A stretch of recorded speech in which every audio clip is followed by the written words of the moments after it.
Amazing morning, everyone. Blessed Sunday to all. And remember, more than any other day, this is the day to let your soul shine, shine, shine.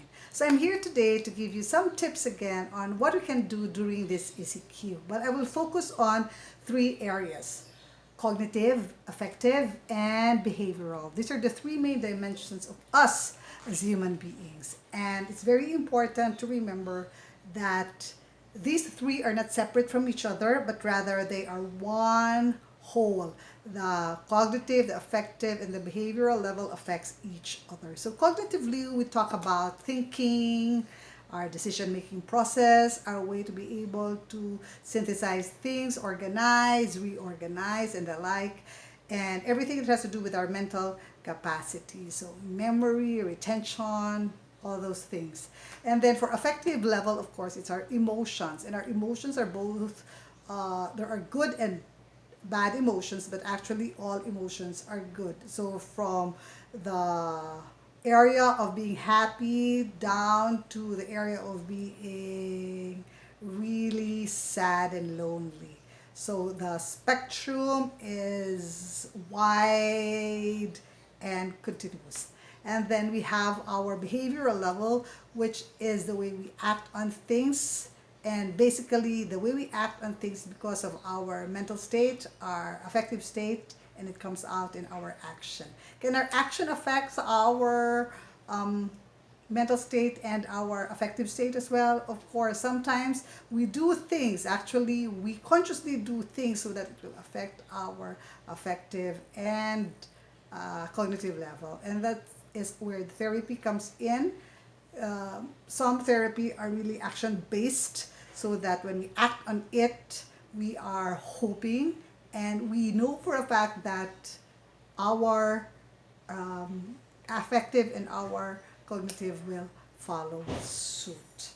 So the three dimensions again are cognitive, affective, and behavioral. So let's go first to our cognitive level. What can we do during this ECQ in order for us to be cognitively healthy? So anything that you can do which focuses on your mind is very good for your cognitive level.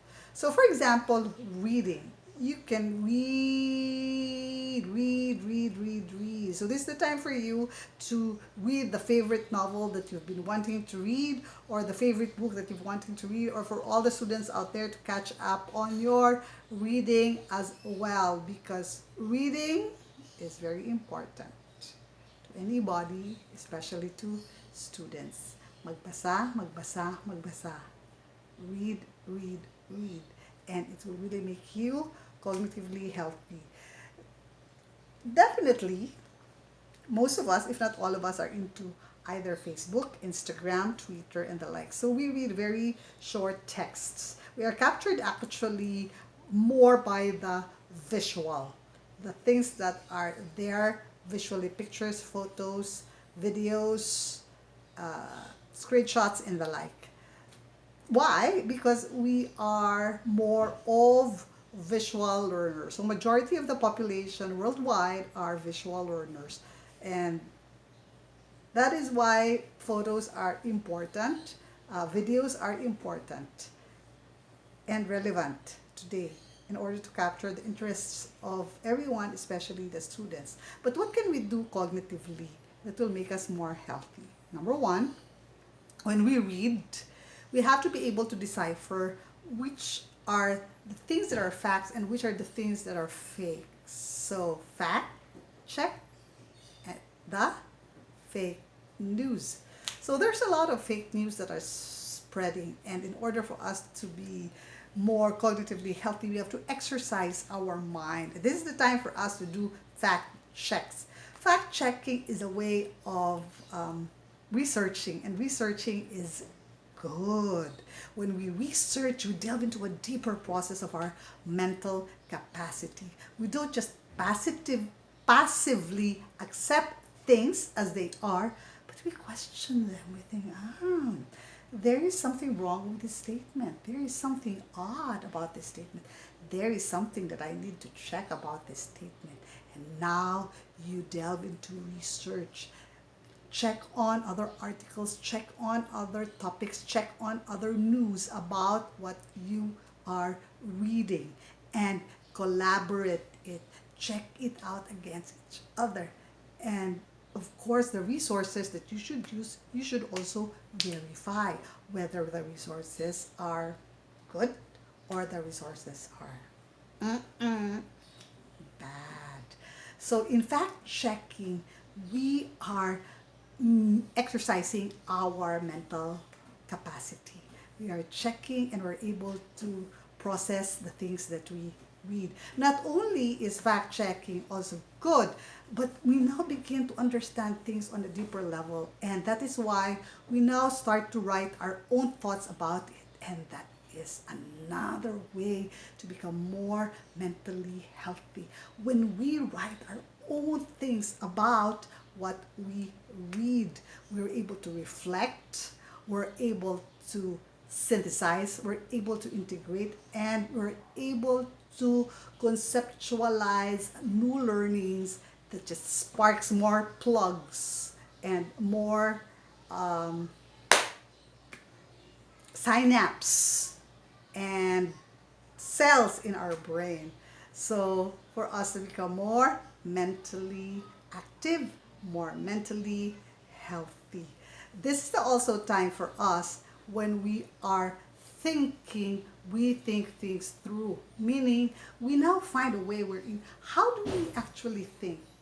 What do we actually do? What's the first step, the second step, the third step, the fourth step, the fifth step? Each one of us has different ways of logically arranging things or organizing things in our brain, and it's good to think things through about it. Does it immediately boil down to your emotion, or does it immediately goes to your action? So what is it that you do first? So think things through, because with this, you're now able to facilitate a deeper understanding of who you are as a mental human being. And the next is our affective level. As I've said, whatever it is that you think is affecting you emotionally and affecting you physically or behaviorally. So think things through, work on your emotions. Emotions are good. There are actually no bad emotions. Even anger, resentment, hatred, sadness, loneliness, disappointment, and the like are good emotions. Why are emotions good? God would have not given us all of these emotions if they are not good for us. It's a way for us to protect our body from the things that are not acceptable to ourselves as being in the image and likeness of God. So we come out with anger, sadness comes out, sorrow comes out, loneliness comes out, disappointment comes out. All of these are good. It protects us. The problem with these emotions are, one, we do not know sometimes how to process it, especially if we want to use it in a more positive way. These emotions must be processed. These emotions must come into us. We organize it. We're able to process why, when, where, what are the triggers that makes us angry, for example. And when we're able to realize this, we now are able to channel it on a positive note. Let me give you a specific example. As a mom, I'm very concerned about my children. I care for them so much. I love them so much. So when they get home late, without even telling me where they are, I get so riled up. So everything is going through my mind. Where are they? How come I cannot get in touch with them? How come they're not getting in touch with me? And because of this, my anger builds up. And it's actually not anger. If I look at it, it's not anger. It's really worry, concern, care, and love for them. But because I'm not able to process it, what happens is when they come home and I see them, instead of me getting excited and happy and joyful that they're home finally, they call it the monster in me. The monster in me just comes out and lashes things and words to them that I can no longer take back. But what I really want to tell them is, hey, I was so worried about you. Where were you? How come you didn't even get in touch with me? Do you know I care for you so much? I'm concerned with you. I love you more than anything else and anyone else in this world. But what comes out is just the angry part. And that is why we have to process these emotions. Both the positive and the negative emotions are good emotions. What we need to do with emotions is to accept them. Acceptance is the key for us to process it, because when you accept it, then you now are aware and are ready to say, okay, I'm angry. What do I do with this now? And then we can channel it on a more positive note as it comes out, and we do not hurt ourselves and others in the process. And for the emotions part, it's also good to watch, not just read, but watch feel good movies. Feel good movies. This is not the time, I think, during this ECQ to watch more movies that will just start making us more anxious. We have enough anxiety right now in the world. So when we watch movies to make us more anxious, it will not actually help us at this time. Later on, probably as a hobby, we can, but at this time, it's better to watch feel good movies. You know, my husband is a K drama addict and fanatic, and I really am happy that he watches all of these. I watch it with him every now and then. I just don't like the reading the subtitle part, but I have to. But it's good. It's really interesting and fascinating that these movies that Korean actually makes, most of them are feel good movies. Well, the movies that my husband watched, they are feel good movies. Of course, it has its ups and downs, but at the end of the day, you feel good about watching such a movie. It brings out values that are really very good. And another thing that you can do with your emotions is that you read the Bible. When you are anxious, sad, lonely, in despair, when you're happy, blissful, calm, and serene, read the Bible. The Bible has too much to offer if we only know where to start reading and how to read it and how to reflect. We don't have to read chapters by chapters in just one sitting. You just savor what you read. I read in an article that one of the best chapters to read in the Bible is the Gospel of John. And true indeed, it presents Jesus, our personal Lord and Savior, in a manner wherein you understand the humanity of Christ. You know, one of the passages that I love, if it's not the best passage that I love in the Bible, is John 3:16. For God so loved the world that he gave his only begotten Son, that whoever believes in him may not die, but have eternal life. John 3:16. You know, he was talking to Nicodemus when he was saying this. And it's important to know the history behind, or the scenario behind, why Jesus was talking about all of these things. And indeed, you will learn more about Jesus, head knowledge, and you will also feel Jesus effectively. And hopefully, we can learn from Jesus so that we can act like how Jesus would act in situations, especially in challenging and difficult situations. Did Jesus have negative emotions? Yes, but that negative emotion, which is anger, is also good. Remember the time when he went to the temple and then he just suddenly became angry because there's a marketplace. They made the temple, outside of the temple, a marketplace, and he said, "What did you do to my father's house?" And he was angry, but he controlled, processed his emotion, and in that scenario, he came out a better person, a better human being. Another thing that we should go into, of course, is our behavior. So anything that we think, anything that we feel, 99.99% of the time is the reason why our behavior is such. Unconsciously, whatever we think, whatever we feel comes out in our behavior. We act on it. So what are the things that we can do, this ECQ, that can make us behaviorally healthy? Oh, there are so many things that we can do. For me personally, as I've shared to you, I do dance exercise daily. Dancing is one good way to become mentally healthy, effectively healthy, and behaviorally healthy. So for me, it's the best way of staying home, staying safe, and staying healthy. Dancing. It's tough to dance every day. I'm not a dancer, I'm not a Zumba instructor, but it's my commitment to myself and to God, worshiping, praising Him, pleading to Him to please heal the world from COVID-19 through dancing. It gets me to a point where, I don't want to dance anymore, but when I start to groove and move, I realize, yeah, this is good for me indeed. And it's really good. It is positive for us as a family that all of us do exercise, except for Eric at the moment because he has a bad back.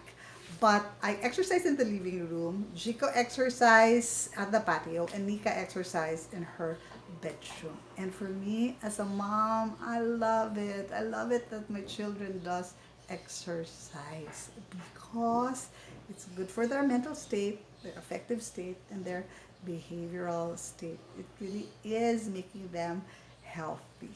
There are, of course, ways to be more safe in certain exercise. Just know your limits, but also push yourself so that you can make the most out of any exercise that you do, whether it's dancing or others do the whole circuit routine, and others do um, other exercise, boxing, for example, or Muay Thai. That's very good. Any form of exercise is good. Just be safe. Just be safe. What are the behavioral things that you can do? Well, a lot. This ECQ, you have enough time to fix whatever it is that you need to fix at home. Fix your cabinet, fix your drawer, clean up all the things that you need to clean up. Clean up the baul that you have there, the treasure chest that you have there. Clean up your room, clean up the ceiling, clean up the roof. Actually, this ECQ, there's a lot. We are how many in the house? 4, 5, 6, 7 in the house. So I have my pamangkin, my nephew JR here with me yesterday. The behavioral thing that I asked him to do is to go up the roof and remove the dried leaves. Thank God for JR being here. So remove all the dried leaves on the roof. Why? Because after April comes May, start of rainy season. I don't want our gutters to be flooded with water because of the dried leaves. He has to do it, of course, on a weekly basis. I hope that he will have time even after the ECQ. The reason that he is here with us at the moment, all the days, is because of ECQ. And of course, I'm thankful for Ate B being, who is with us, who does a lot of things in the house, behaviorally. She does all the things. She's very good at what she does. And we have Tita Baby, of course. Tita Baby is our, just loves us so much that she's with us and she cooks for us. She cooks for us and she cooks deliciously. And because it's ECQ, this is the time in my whole life that I've seen Nika really cook and cook a lot. She cooks different kinds of recipes. She adds one ingredient, another ingredient, and makes it her own. It's just fantastic. It's delicious. Yum, yum, yum, yum, yum. Thank God, the blessing of the ECQ is that my daughter is really cooking for the family. Charity begins at home. And of course, we have our tasters, Hari Eric and Jico. They're the one tasting the food. And they're the best tasters that you can have. You know why? because when they taste whatever it is that they taste, they will say, delicious. That's the kind of taster that you have. You must have people who would tell you and appreciate and be grateful of what you cook. And then after they give all this positive feedback, they tell you probably you can add a little more salt, a little more of this, a little more of that. But they're very grateful when you cook for them. They're the best tasters in the world. What else can you do? You can do gardening. Thumbs up for those who are gardening as your as your behavioral way to make you healthy. You can do sewing if you're good in sewing, baking, crocheting. Do whatever it is that you are good at. This is the time. Painting, drawing, doing sculptures. Yes, you can do this during the ECQ. You can also do a lot of volunteering within your area. Please stay home, stay safe, stay healthy. But you can volunteer within the area using your Facebook accounts or your Instagram or your Twitter. So it's very good that we were able to have this ECQ because we're able to pause. Breathe in and breathe out. It's very good to pause because pausing is good. I call it the good pause. Pause. So again, ladies and gentlemen, these are just some of the tips that we can do during this ECQ. Involve all the three areas or the three dimensions: cognitive, affective, and behavioral state. Be healthy on all those three states. We are not aiming for perfection. No perfection, because when you aim for perfection, you just get disappointed, disgruntled, feel bad, because no one is perfect. So we should not also expect others to be perfect as well.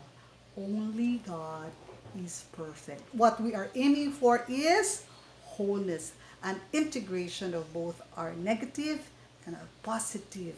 And then we accept both, we integrate them in our lives, and we use them to transform ourselves and others to become better versions of who we are for the upliftment of the whole human race. It's a tough and tall order, but we can all do it.